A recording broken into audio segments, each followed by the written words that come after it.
Hello everyone, कैसे हो आप सभी। उम्मीद करता हूँ आप लोग बढ़िया होंगे और अपनी बोर्ड एग्ज़ाम की प्रिपरेशन को अच्छे से कर रहे होंगे। तो आज का वीडियो काफ़ी ज़्यादा इम्पोर्टेंट है क्योंकि आज के वीडियो में हम लोग पढ़ने वाले हैं जो हमारा गद्य साहित्य है या हिंदी का जो गद्य साहित्य है उसके जो भी इम्पोर्टेंट बहुविकल्पीय प्रश्न हैं या फिर इसी को आप कह सकते हैं हिंदी साहित्य का परिचय से संबंधित जो भी बहुविकल्पीय प्रश्न आपके बोर्ड एग्जाम में बनते हैं उसी को आज हम लोग देखने वाले हैं, डिस्कस करने वाले हैं। ठीक है मेरे भाई। तो आपको मालूम है कि आपको 10 नंबर का बहुविकल्पीय पूछा जा रहा है, तो इसीलिए आपको अच्छे से फोकस करना है।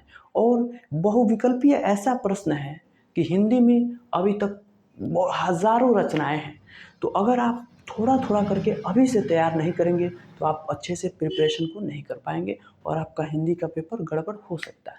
इसीलिए आपको अच्छे से अभी से लगकर बहुविकल्पीय के साथ साथ जीवन परिचय भी तैयार करना है। पिछले वीडियो में हमने बताया था कौन कौन सा इंपॉर्टेंट जीवन परिचय है, उसको आप लोग देख लीजिएगा, प्लेलिस्ट में मिल जाएगा। ठीक है मेरे भाई। तो चलिए हम फिलहाल देख लेते हैं कि कौन कौन सारे बहुविकल्पीय प्रश्न हैं। इस सब का प्लेलिस्ट आपको जो है मिल जाएगा, प्लेलिस्ट में सभी वीडियोस मिल जाएंगे, वहाँ से जाकर आप अपनी तैयारी को कर सकते हैं। ठीक है भाई। तो चलिए हम स्टार्ट करते हैं।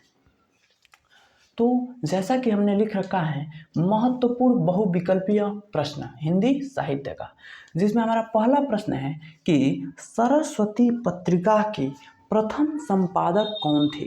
ठीक है मेरे भाई। तो सरस्वती पत्रिका के प्रथम संपादक कौन थे? तो श्याम सुंदर दास जी थे। कौन थे? तो श्याम सुंदर दास जी थे। ठीक है। अगला हमारा प्रश्न है कि ब्राह्मण पत्रिका के संपादक कौन थे। ठीक है। ब्राह्मण जो पत्रिका आया था उसके संपादक कौन थे? ठीक है। तो कौन हो जाएंगे हमारे प्रताप नारायण मिश्रा जी। ठीक है, यही हो जाते हैं। ठीक है। अगर हम बात करें कि प्रताप नारायण मिश्रा जी किस युग के कवि थे, अगर आपसे प्रश्न पूछ दे कि प्रताप नारायण मिश्रा जी किस युग के कवि थे, ठीक है, लेखक थे, तो आप क्या लिखेंगे भाई?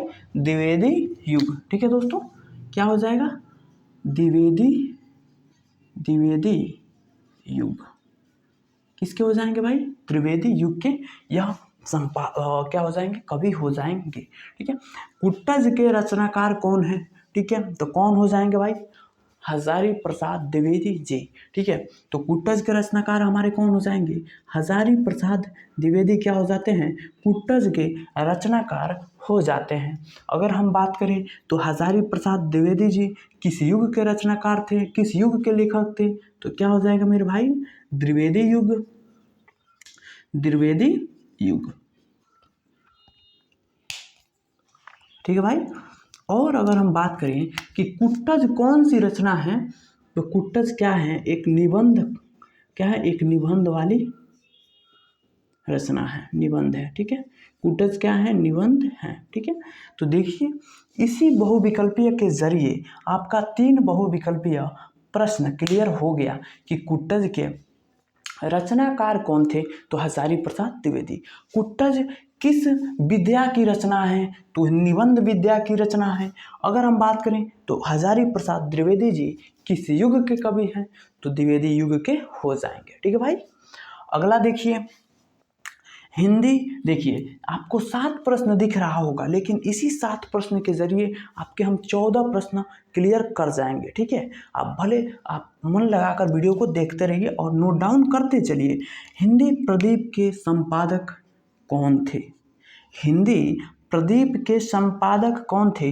तो क्या हो जाएगा? बाल कृष्ण भट्ट जी जो थे वह हमारे हिंदी प्रदीप के संपादक थे।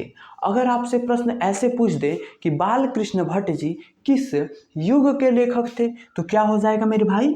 बाल कृष्ण भट्ट जी किस युग के लेखक थे? तो भारत तेंदु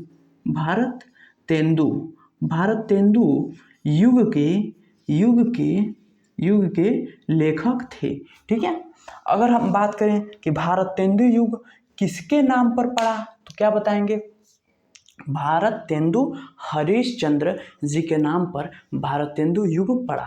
ठीक है। आप ध्यान से थोड़ा सुनिए, हम कई प्रश्न बोल रहे हैं। तो क्या हिंदी प्रदीप के रचनाकार कौन है, संपादक कौन है? तो बालकृष्ण भट्ट जी थे। बालकृष्ण भट्ट किस युग के लेखक हैं? तो किस युग के हो जाएगा मेरे भाई? भारतेंदु युग के। तो भारतेंदु युग किनके नाम पर पड़ा? तो भारतेंदु हरिश्चंद्र के नाम पर पड़ा। अगर हम बात करें भारतेंदु हरिश्चंद्र जी का जन्म कब हुआ था? तो हुआ था मेरे भाई 1850 में, और मृत्यु कब हो जाएगा? तो 1885 में इनका क्या हो जाएगा जी? देहावसान हो जाएगा। ठीक है, बहुत अल्प आयु तक इनका जीवन काल रहा था। कितना वर्ष रहा था? तो 35 वर्ष। ठीक है भैया, क्लियर हो गया? देखिए इससे कितने प्रश्न क्लियर हुए? 4। क्या? तो हिंदी प्रदीप के संपादक बालकृष्ण भट्ट किस युग के लेखक थे? तो भारतेंदु युग के। और भारतेंदु युग किनके नाम पर पड़ा? तो भारतेंदु हरिश्चंद्र जी के नाम पे। भारतेंदु हरिश्चंद्र जी का जन्म कब हुआ था? तो 1850 में। भारतेंदु हरिश्चंद्र के मृत्यु कब हुआ था? 1885 में। भारतेंदु हरिश्चंद्र जी का जीवन काल कितना वर्ष रहा था? तो मेरे भाई, मेरे प्यारे दोस्त, प्यारे साथी, क्या हो जाएगा? तो 35 वर्ष। ठीक है, क्लियर हो गया? तो देखिए कितना प्रश्न, 5 प्रश्न इससे क्लियर हो गया, और अब आप देख ही रहे हैं लगभग 20 प्रश्न आपके आज क्लियर होने वाले हैं। सरस्वती पत्रिका है, सरस्वती पत्रिका किस युग की है? तो क्या हो जाएगा मेरे भाई? द्विवेदी युग की है। किसकी है? तो द्विवेदी युग की, ध्यान में रखिएगा। ठीक है, बालबोधिनी पत्रिका के संपादक कौन है? तो कौन है दोस्तों? भारतेंदु हरिश्चंद्र जी क्या है? बालबोधिनी पत्रिका के संपादक भारतेंदु हरिश्चंद्र जी हैं। ठीक है, तो इनका जन्म अभी हमने बताया कब हुआ था मेरे भाई? 1850 में इनका क्या हुआ था? क्या हुआ था? जन्म, मतलब बॉर्न हुए थे, और 1885 में क्या हो गया था? इनका मृत्यु हो गया था, मतलब परलोक चले गए थे। ठीक है, और अगला देखिए, प्रजा हितैषी समाचार पत्र का संपादक है। कौन है प्रजा हितैषी समाचार पत्र का संपादक? तो राजा लक्ष्मण सिंह जी हैं। कौन है? तो प्रजा हितैषी पत्रिका का संपादक हमारे राजा लक्ष्मण सिंह जी हो जाते हैं। और यह किस युग के लेखक हो जाते हैं? तो द्विवेदी युग के लेखक हो जाते हैं राजा लक्ष्मण सिंह जी। ठीक है मेरे भाई, तो देखिए अभी तक आपका लगभग 20 क्वेश्चन हम क्लियर करा दिए। इससे 2 क्वेश्चन, इससे 3 क्वेश्चन, इससे 4 क्वेश्चन, इससे 5 क्वेश्चन, या कितना हो गया? 12, इससे एक 13, 14, 15, 16, 17, 18, लगभग 7 बहुविकल्पीय के जरिए आपको हिंदी साहित्य का लगभग 20 क्वेश्चन हमने बता दिया। और आप वीडियो को अच्छे से देखिएगा, एक बार नहीं समझ में आए तो 2 बार देखिएगा, और अच्छे से नोट डाउन कर लीजिएगा, क्योंकि अभी पेपर का टाइम है तो हम वही क्वेश्चन ला रहे हैं जो आपके बोर्ड एग्जाम में पूछे जा चुके हैं। सारे के सारे प्रीवियस पेपर के क्वेश्चन हैं बोर्ड के। ठीक है, ठीक है, मॉडल पेपर का भी नहीं है, आपके जो प्रीवियस पेपर हुए हैं उन्हीं का सारा क्वेश्चन है। और आप ऑलमोस्ट मान कर चलिएगा कि 90%, 95% यही क्वेश्चन आने वाले हैं। ठीक है, तो अगर वीडियो पसंद आया हो तो वीडियो को लाइक कर दीजिएगा, और चैनल को दोस्तों सब्सक्राइब कर दीजिएगा, और एक प्यारा सा कमेंट कीजिएगा आपको वीडियो कैसा लगा, और अपने दोस्तों के पास भी शेयर कीजिएगा। और प्लीज़ दोस्तों चैनल को ज़रूर सब्सक्राइब करना, क्योंकि आपके सपोर्ट की बहुत ज़्यादा ज़रूरत है।